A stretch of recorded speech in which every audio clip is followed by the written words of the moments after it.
नमस्कार, स्वागत है आपका आपके अपने YouTube चैनल हेमा विपुल पांडे ऑफिशियल पर। मैं हेमा फिर से आ गई हूँ एक नई जानकारी के साथ। दोस्तों, भगवान शिव के बारे में ऐसा कहा जाता है कि भगवान शिव त्रिलोक के आदि और अंत के देवता हैं, जिनके आगे दुनिया की सभी शक्तियाँ असफल हो जाती हैं।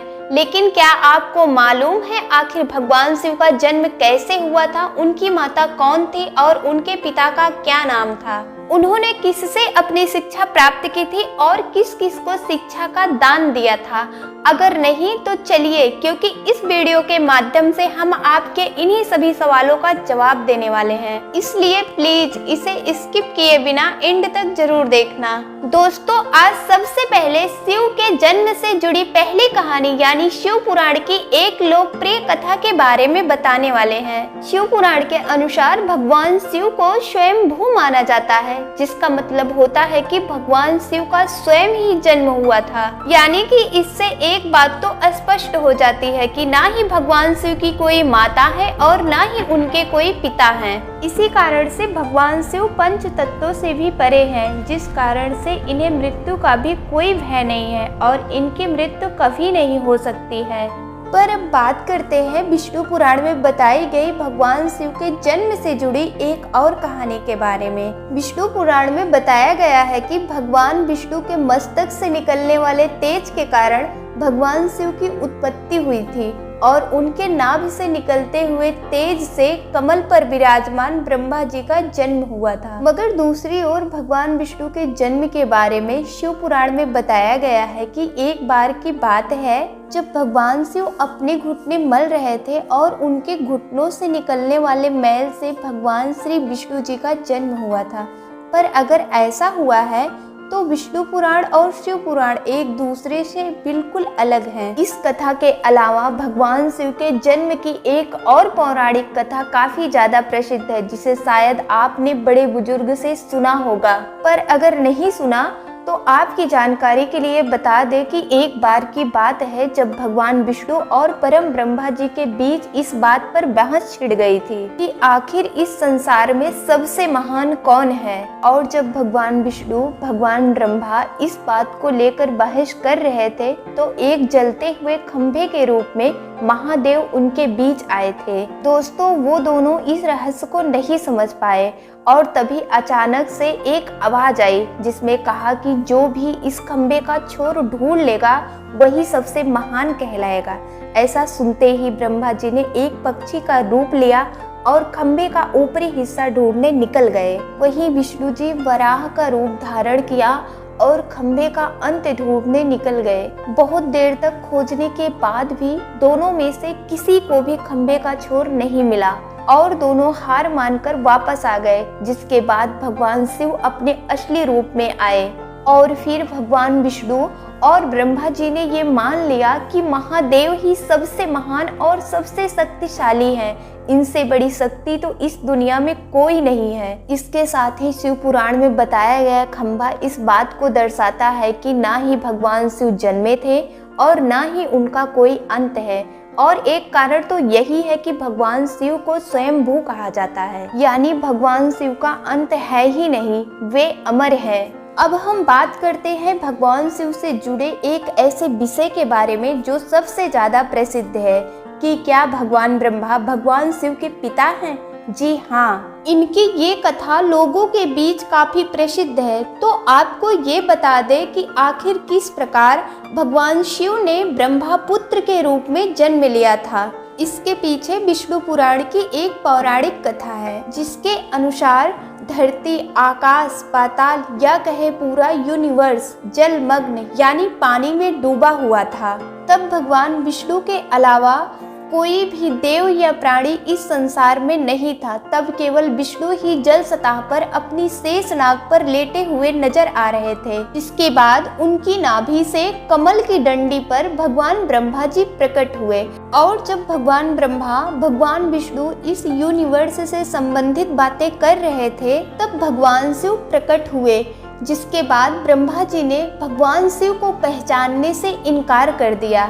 इस कारण से भगवान शिव रूठ गए और उनके रूठ जाने के कारण भगवान विष्णु ने उन्हें दिव्य दृष्टि प्रदान कर ब्रह्मा जी को भगवान शिव की याद दिलाई, जिसके बाद भगवान ब्रह्मा को अपनी गलती का एहसास हुआ और भगवान शिव से क्षमा मांगते हुए उन्होंने उनसे अपने पुत्र रूप में पैदा होने का आशीर्वाद मांगा, जिस कारण से भगवान शिव ने भगवान ब्रह्मा की प्रार्थना को स्वीकार करते हुए उन्हें आशीर्वाद दे दिया। लेकिन इसके बाद जब भगवान ब्रह्मा ने इस सृष्टि की रचना शुरू की तो उन्हें एक बच्चे की जरूरत पड़ी और तब उन्हें भगवान शिव का आशीर्वाद ध्यान आया, जिसके लिए भगवान ब्रह्मा ने तपस्या की और बालक के रूप में भगवान शिव उनकी गोद में रोते हुए प्रकट हुए।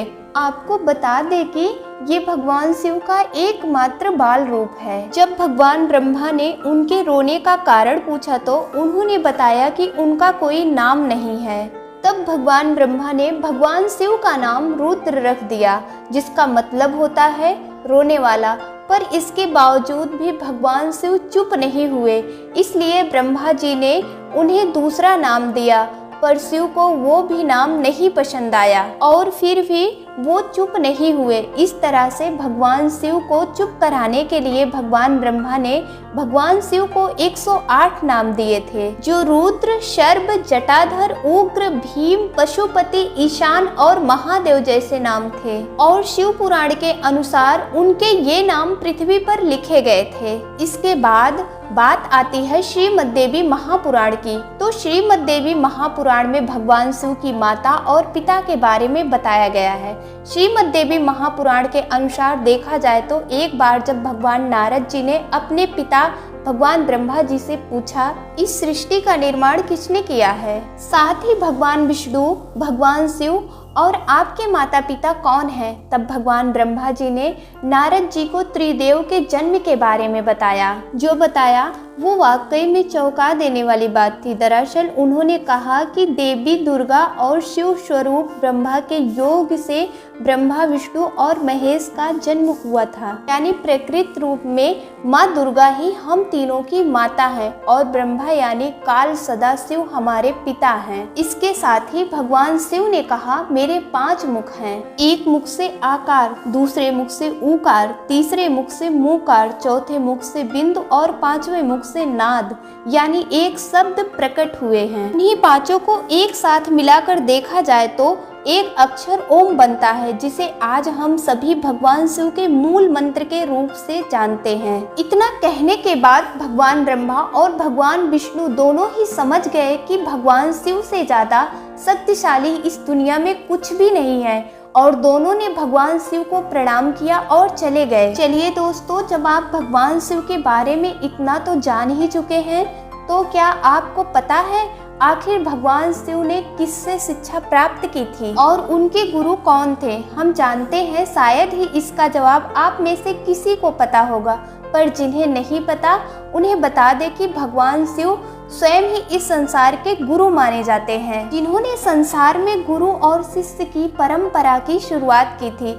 लेकिन अगर सवाल आता है कि आखिर भगवान शिव किसके गुरु थे, तो आपको जरूर जान लेना चाहिए कि हिंदू धर्म के ग्रंथ कहते हैं कि ब्रह्मा जी और शिव जी इस संसार के सबसे पहले गुरु हैं, जिन्होंने गुरु शिष्य के इस रिश्ते की शुरुआत की थी। जहां भगवान ब्रह्मा ने अपने मानस पुत्रों को शिक्षा प्रदान की थी, वहीं भगवान शिव ने अपना ज्ञान केवल अपने 7 शिष्यों को दिया था। यानी भगवान शिव 7 शिष्यों के गुरु थे और वे जिन शिष्यों के गुरु थे उन्हें आज के समय में सप्त ऋषियों का दर्जा दिया गया है। तो दोस्तों, ये थे भगवान शिव के जन्म से जुड़े हुए कुछ तथ्य, जो आपको कैसे लगे हमें कमेंट्स करके ज़रूर बताइएगा। साथ ही अगर आपको वीडियो पसंद आया हो तो इसे लाइक और चैनल को सब्सक्राइब करना ना भूलें। आपने हमें बहुत धैर्य से सुना, बहुत ध्यान से सुना, आपका आभार।